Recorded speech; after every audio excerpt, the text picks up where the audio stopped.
Welcome back to Dave's Gone By. I'm Dave, and I've got Dad. He's my guest on this special birthday show. Happy birthday, Dad. Thank you. And we're going to start right from the beginning because just want to get this out there and find out some of the basics. So they're here in perpetuity for posterity. You were born when?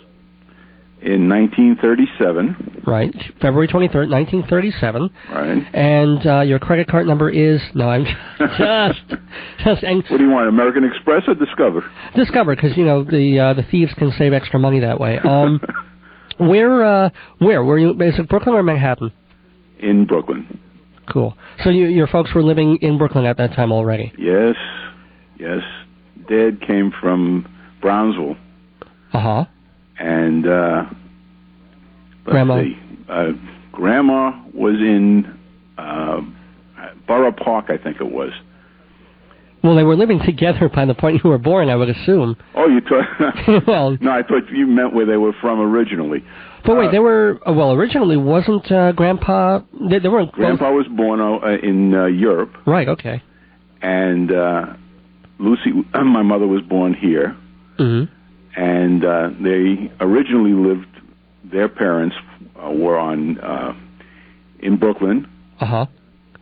And Pop's parents were in what we call Brownsville. I guess it's now called East New York. Cool.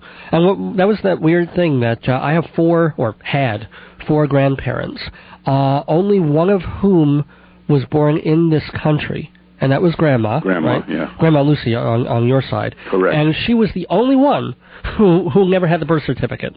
All these other people, they were born in Hungary, they were born in the middle of, like, Poland, Russia, wasteland, That's and we right. had birth certificates for them. Not only that, I think Mom was the only one who had a doctor attending when she was born. And she's the only one who wound up without a birth certificate. And they had searched for it for years and never were able to find it. Was she just hiding it? Was that the deal? Was she just not... I don't think so, because for years we didn't know when to celebrate her birthday. Oh, yeah, I think so. And then we wound up changing the date that we would celebrate it. Well, what birthday was it then? It started out March 8th or something like that, and then changed it to March 18. Okay. And what was Grandpa's birthday, Grandpa Sam? Grandpa was born in 1903. Wow.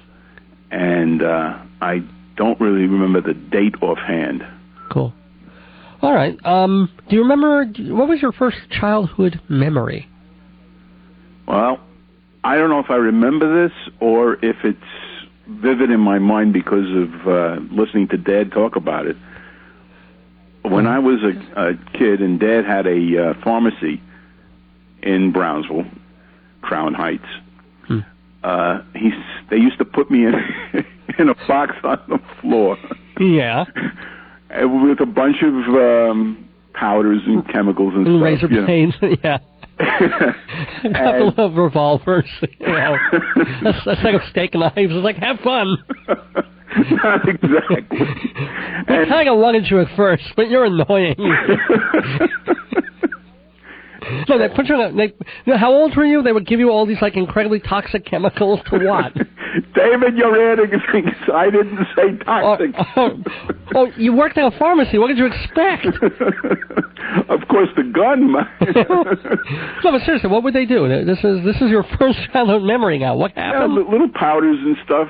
Yeah. And I'd mix them with water, and they would turn colors. And you would drink them. What? No. No, but were you mixing up medicines to help him in the store? Was that in the pharmacy? No, you know, he would make me think that I was helping him. I got you. Actually, here's one story I remember you telling me about Grandpa, that he had been doing pharmacy for so many years. He was a graduate of Fordham Pharmaceutical School, and he had a special talent that he could do. Yes, pouring from a 5-gallon jug into a 6-ounce bottle. And you watched him do this? You could see him without spilling a drop? Well, most of the time. But this one particular time, he was pouring some kind of acid. I don't remember which one. Yeah. And I said, my God, Dad, it's running down your arm. He says, it's all right, I'll wash it off when I'm finished. Oh, God. And he was fine, right? Or was he actually hurt at that point? No. Every once in a while, I'd noticed that his skin on his fingers was turning brown. Oh, God. Oh, man, that only happens to me when I'm running out of toilet paper.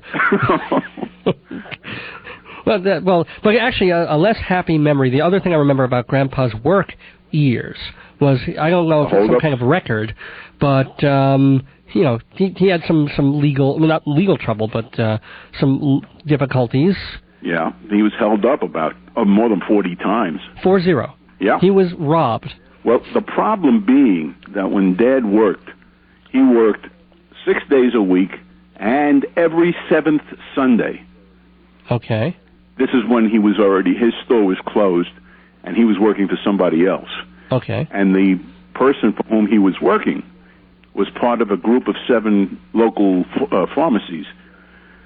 And they had this association where each one would take a turn being open on a Sunday, because at that time they realized that there had to be at least access to a pharmacy somewhere in the area. Okay. And you had a pharmacy on just about every 3 or 4 blocks. So the customers were always had a way to get their medicines. And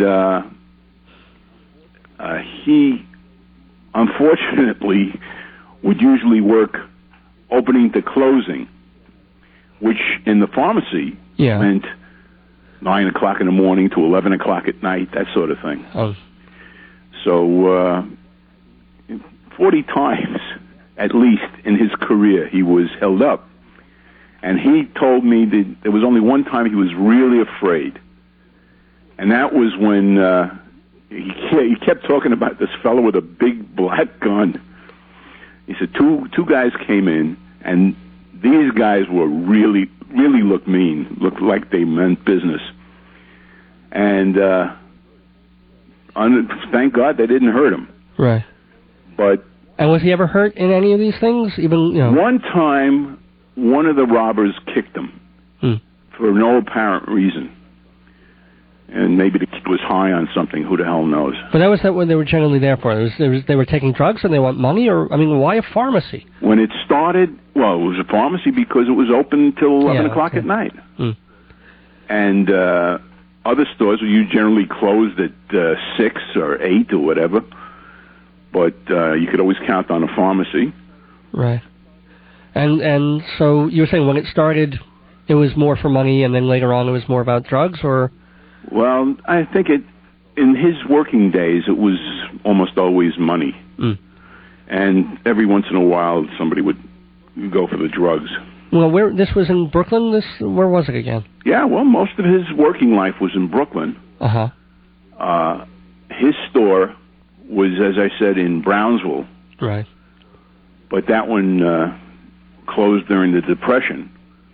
Oh, wow. And then when he worked for somebody else, most of the time it was in Bay Ridge. Cool. I think that's called Bay Ridge. 8th Avenue in Brooklyn, around 59th Street. I don't know, but well, anyway. Yeah. Sorry. That was a nice area, lovely area, Scandinavian people. Dad was very fond of his customers, and I think they were very fond of him. And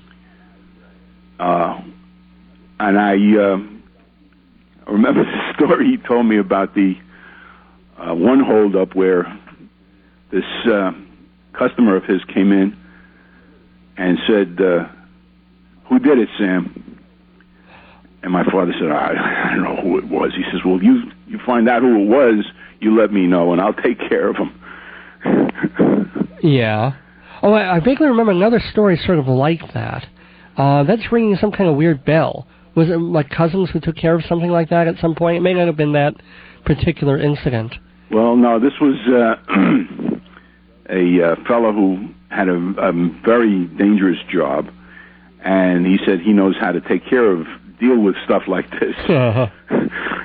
All right. And Pop said, what are you talking about? He says, well, when I work and I go into these bad areas, I usually carry a tire iron and a tire chain. And he was a milkman. Okay. And there were doors on either side of the truck. And when anything would happen, he'd reach for his tire iron or tire chain. This one particular time, early in the morning, he opens the sliding door of the truck, and there are three fellas, one with a knife, and they want his money. So he grabs the tire iron and bats the knife out of the guy's hand, grabs two of them, pulls them into the truck. Yeah. The third one runs away screaming. And he's now beating this guy, the two of them, mercilessly on the floor of the truck. Now, is he recounting this story, or is that how... This is how my pop told it to me and how it was told to him. Wow. And he drives him to the cemetery. And he gets there, and they spot somebody, some fellas digging a grave. He throws them out of the truck and kicks them into the grave and tells them to take the shovels and dig deep. Wow. Because they're going to be under the coffin the next day. Excellent. They get down on their hands and knees and they, please, mister, please. No. Cool. And needless to say, he never had any trouble after that. Wow. You had to see this guy, and you'd understand the story. I mean, he was like as tall, as wide as he was tall. Oh, I see. So, well... And strong. So he was a big guy. He wasn't just fat. Well, no, he was like he was short in stature. Mm-hmm. Probably 5'8", 5'7". But, wow. Broad, strong. I guess throwing those milk cartons or crates around all the time built them up. And in those days, there were no containers. That was all bottles. Those glass things, sure. Speaking of, and just to close this segment up, I want to congratulate you, not only for your birthday, but we're talking about, large people. And you're a rather large person, but not as large as you were. Why don't you explain a little bit? Well, your mother, God bless her. My mother, Brenda. Found a little help hint on the internet. She doesn't let me call it a diet. Call it a way of life. And what I do is I take 2 glasses of water before each meal. It's either 2 glasses, about 16 ounces of water before each meal. Okay. And then a little bit sensible eating. And before you know it, I'm down 70 pounds. Is it 70 now? Well, let's see. Is it 70? Last time it was 50. Yeah, no, I'm sorry. It's 53 or 54. No, I'm looking ahead. I'm hoping ahead. Yeah. Well, no, you were up to 270. So That's now correct. You should be in like the that 2... That is correct. To my shame. Well, being in a wheelchair most of the time. Right. My opportunity for physical activity is greatly limited. Right. And you eat and you sit. And you eat and you sit and you get fat. Sounds like a good life to me. I think I like that. It would be without the fat. I'm going to come home to my wife and I'm going to be like, hon, I've just decided what I'm going to do for the rest of I'm going to eat and then I'm going to sit. I'm going to sleep too. I'm going to add that because sleep is good. I'm going to eat, sit, and sleep. That sounds pretty neat to me. Well, let me tell you something. I have my cart, my scooter that I take in the street. Uh-huh. And the young kids, they're always looking at it. Oh, how great that is. Yeah. Oh, I wish I had one. Do you run them down? And no. I just try to explain to them. I said, it's a great thing, but you wouldn't want to have to use it. Right.